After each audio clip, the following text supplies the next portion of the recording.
All right, so going back to the very beginning, when we were talking about naturally occurring elements, about how many are there? Well, about 90. Let's say there's 92 of them, just for the math. What element is number 92?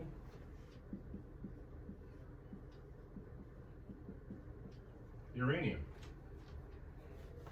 Uranium is the heaviest naturally occurring element. So what about the other 28 or so? Depending on where you are. These have to be man-made.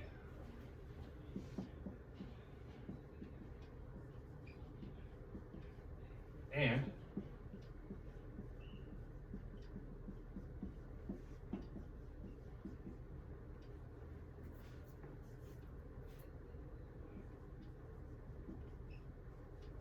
these are generated in what's called a particle accelerator.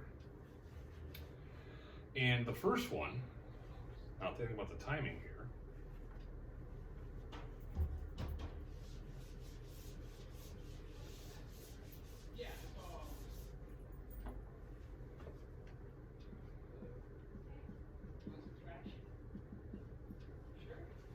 plutonium. This was discovered in 1940.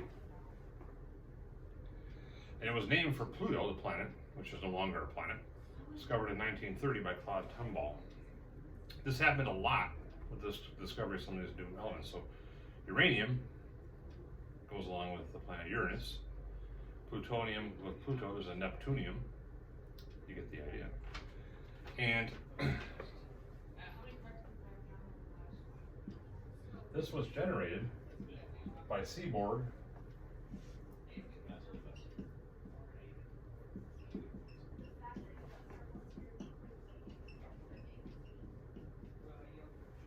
Wall and Kennedy in 1940, and this was at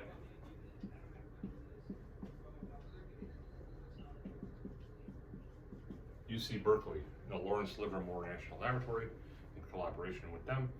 UC Berkeley is one of the best scientific schools in the United States, if not the best. They do have a nuclear research facility that's unmatched probably throughout the world, but this is where this happened. So what do you do with this? Well, you take uranium-238, which is not fissile. Uranium-235, that isotope, is fissile, which means it undergoes a chain reaction, and therefore it can be used in nuclear reactors and also, unfortunately, atomic weapons.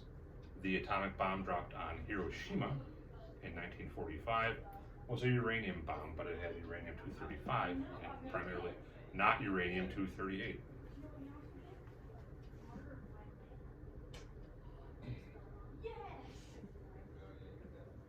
What you do is you bombard uranium-238 with high-speed neutrons. So these got to be moving very fast.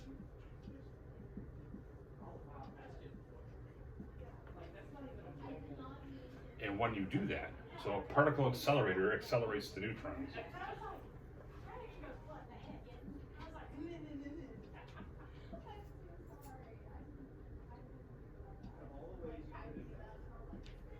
That generates Neptunium-238.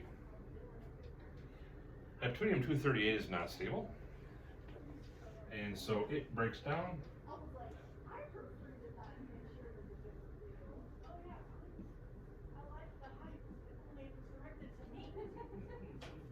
and generates plutonium-238. You can also generate other isotopes of plutonium by this process by changing the speed of the neutrons and the starting isotope. So this work was discovered in 1940, but it was not reported until 1948 due to the secrecy around developing atomic weapons during the Manhattan Project. And so that's an example of one man-made element. That's a relevant one. What about the weird ones that are now, let's say, located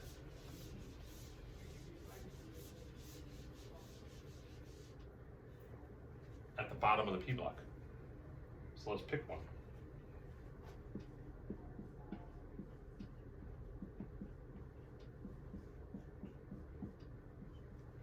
Flavorium, number 114, lies below lead on the periodic table, and it is man-made.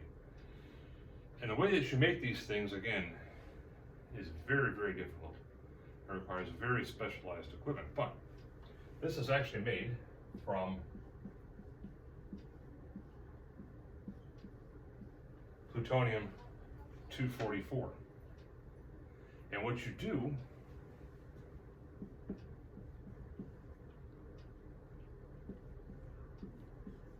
is you bombard that with calcium-48 in a synchrotron, a very fast particle accelerator.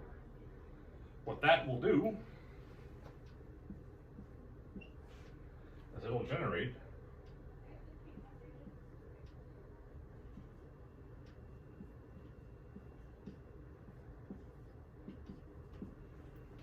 flavorium-292, which is unstable, and this further decays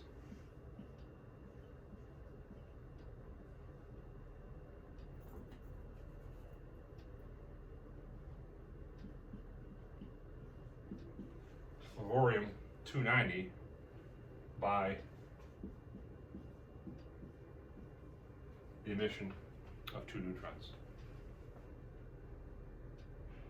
All right, so this is one example of these man-made elements. What's the half-life of this thing?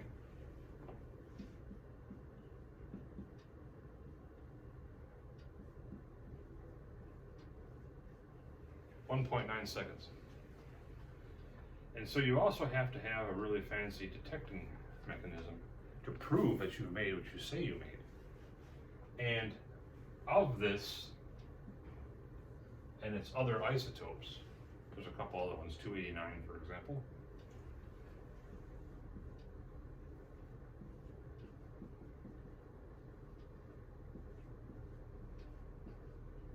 Only about 90 atoms of it have been detected. 90 atoms. A tiny, tiny amount. And so, although this stuff is interesting in terms of the nuclear chemistry and just the techniques which are really involved that are used, in terms of practicality, none of the transuranium elements beyond plutonium, for the most part, other than americium and neptunium are the only other two, have any viability. So that concludes this lecture, this virtual lecture, which I hope you've watched and enjoyed. I apologize for the glare on the whiteboard. There's nothing I could do about that. And hopefully this looks good in post.